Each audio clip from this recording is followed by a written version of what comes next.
Olá, bom dia. Vamos para a nossa recapitulação. Eu vou ler aqui o que está na página 53, tá? Que é para refletirmos durante cada capítulo que foi exposto para nosso aprendizado nessa semana. E o primeiro capítulo, o tópico de segunda, no primeiro dia, né, que foi que a gente aprendeu como os princípios da história bíblica se aplicam ao nosso tempo.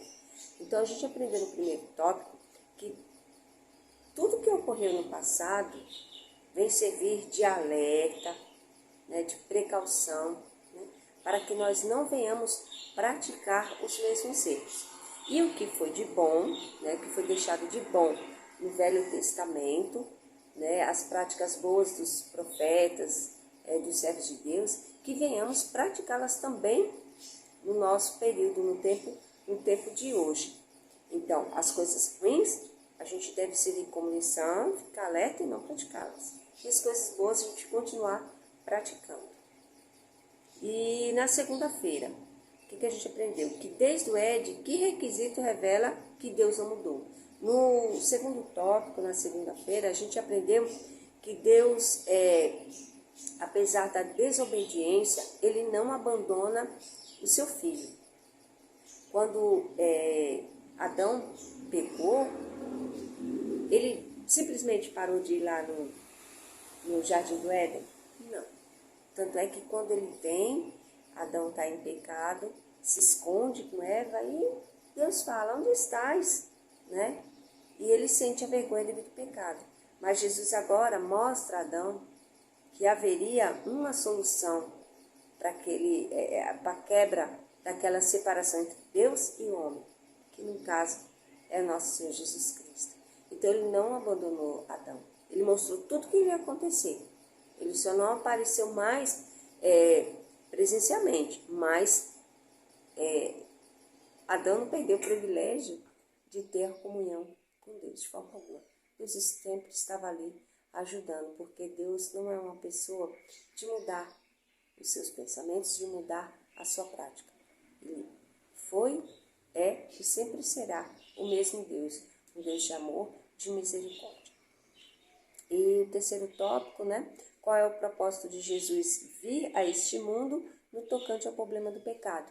Então, a gente aprendeu no tópico 3, de terça-feira, que o propósito de Jesus, quando ele veio a este mundo pecador, foi para nos libertar do pecado e nos conduzir à salvação, à vida eterna, que tanto desejamos, não é verdade?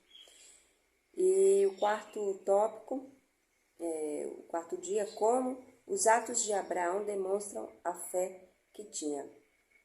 Os atos dele mostram a fé que tinha porque Abraão, ele simplesmente nunca questionou a Deus quando Deus o convidou para sair do meio da sua parentela. Ele simplesmente foi. Né? E quando Deus falou que através dele viria uma grande multidão, uma descendência enorme, Deus creu, Abraão ele creu nisso. Né? Abraão foi muito obediente, foi a única pessoa em que a gente vê que, assim como Deus, ele entregou seu filho em sacrifício.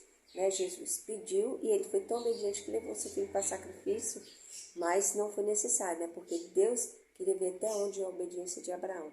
E lá já estava providenciado o cordeirinho, não precisou ele praticar o ato de sacrifício com seu filho, né? Então, através das obras, né, de Abraão, da fé que ele tinha, ele creu e mostrava suas obras, né? E qual deve ser a nossa relação com a lei de Deus?